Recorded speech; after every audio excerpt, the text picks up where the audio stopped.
Cette photographie a été un tel choc pour le vendeur Leica à Berlin. Je suis restée 3 jours. Le jour de Noël, j'étais dans la famille Leitz. Ils m'ont donné projecteur, ils m'ont donné agrandisseur, ils m'ont modernisé mon Leica, ils m'ont fait mes agrandissements, beaucoup d'agrandissements, 10-15, gratuitement. Donc cette photographie dans ma vie a joué un rôle absolument capital. Un coup de chance incroyable. La Maillard a aussi réalisé durant ses voyages de très très nombreux portraits qui sont toujours des échanges. Ce ne sont jamais des images volées. Les regards sont des regards réciproques. Il y a un respect de la part d'Ella Maillard qui aussi correspond à son ouverture d'esprit, à sa tolérance et à quelque part à son désir de paix entre les gens.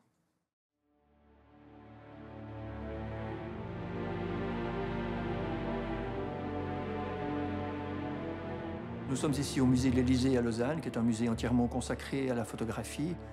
Nous sommes dans la salle de consultation des collections. C'est dans ces collections que sont conservées toutes les archives d'Ella Maillard. En tout, il y a 16 000 négatifs et environ 1800 tirages. Nous avons ici les boîtes originales d'Ella Maillard, dans lesquelles elle rangeait ses fiches. Ce sont des fiches qu'elle faisait à chaque retour de voyage avec une photographie. Et puis de son écriture ici, le lieu dans lequel elle a pris la photographie, le nom des gens, les dates, éventuellement les anecdotes. Nous avons eu dès le départ un lien très amical avec Ella Maillard, qui était très reconnaissante qu'on s'intéresse à son travail. Ella Maillard avait utilisé ses photographies uniquement pour illustrer ses livres et ses conférences. Il n'y avait jamais eu une mise en valeur de son regard de photographe et du travail qu'elle a réalisé durant toute sa vie. Elle a refait une carrière de photographe exceptionnelle. Et puis, tous ses livres sont ressortis. Donc, elle est redevenue une star du voyage comme elle avait été au début de sa carrière. Nous avons fait la connaissance d'Ella Maillard, dont nous connaissions le travail. Mais Ella Maillard n'avait jamais exposé, elle n'avait jamais été photographe, elle n'avait jamais été présentée comme telle. Ella Maillard utilisait ses photographies pour illustrer ses livres. Et lorsque nous avons découvert les archives, nous avons trouvé un véritable trésor et découvert qu'Ella Maillard avait un regard de photographe formidable. Nous avons fait une première exposition et puis nous avons travaillé avec elle au catalogage de ces photographies qui sont venues petit à petit au musée. Nous avons fait des livres, nous avons fait des expositions qui ont circulé dans toute l'Europe avec un succès formidable. À l'initiative de Bernard Repon et Hichem Nobelbekoff, responsable de l'association Pamir Bridges, nous avons récemment ouvert avec le musée de Caracol une aile Ella Maillard. Tout ceci est naturellement rendu possible par la donation qu'elle a faite au musée de l'Élysée.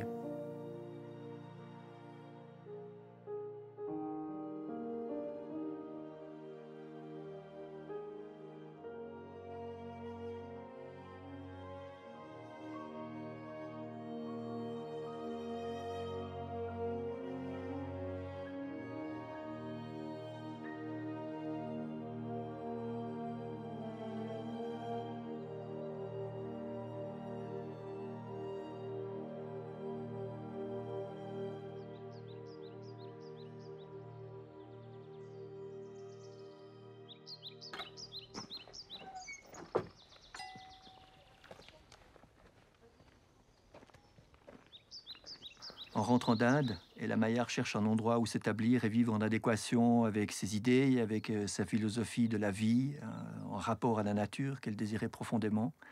Elle découvre Chandelin en 1946 et elle décide de s'y établir. Elle construit ce chalet en 1948, qu'elle ne quittera plus jusqu'à la fin de ses jours.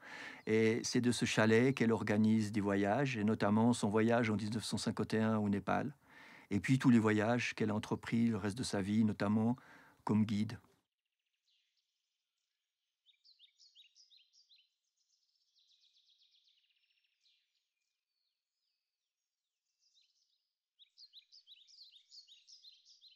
Je m'attache de plus en plus à cet endroit où je suis extrêmement heureuse et où j'apprécie l'eau pure, l'air pur et le cadeau magnifique, le silence. Je vais me taire.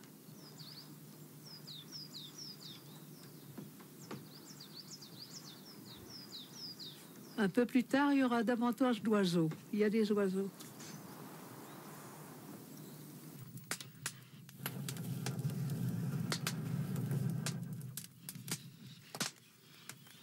Qu'est-ce qu'il y a de plus beau qu'un feu? La joie des enfants. Hein?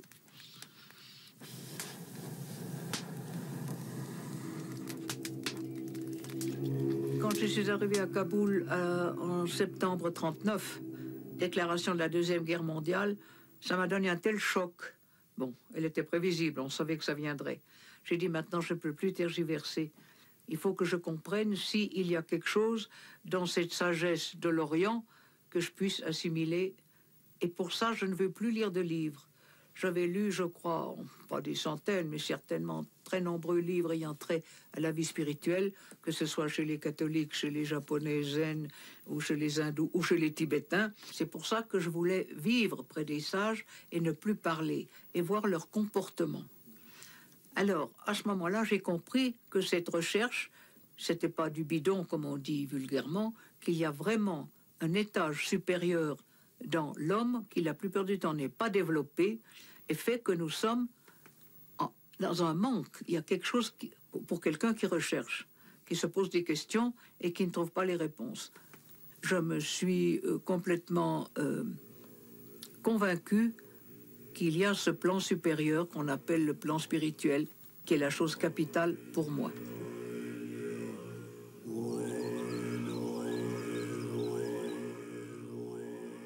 Je pense que le but de la vie, c'est d'arriver à cette paix profonde, cette compréhension de ce mystère suprême qu'est la vie.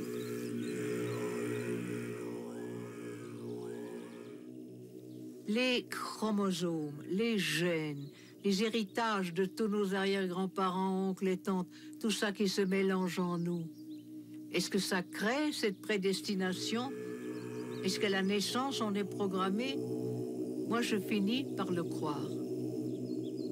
Ma vie est tellement extraordinaire. C'est pas moi qui suis responsable. J'ai simplement dit, je veux pas vivre dans une ville. Mais même le fait de dire ça a déterminé toute ma vie. Mais la force du désir, elle était en moi. Je l'ai pas acquise. Nous sommes dans une perpétuité de mystère. Et comme l'homme aime le mystère, il appelle ça Dieu ou la prédestination. Moi, je ne peux pas vous répondre.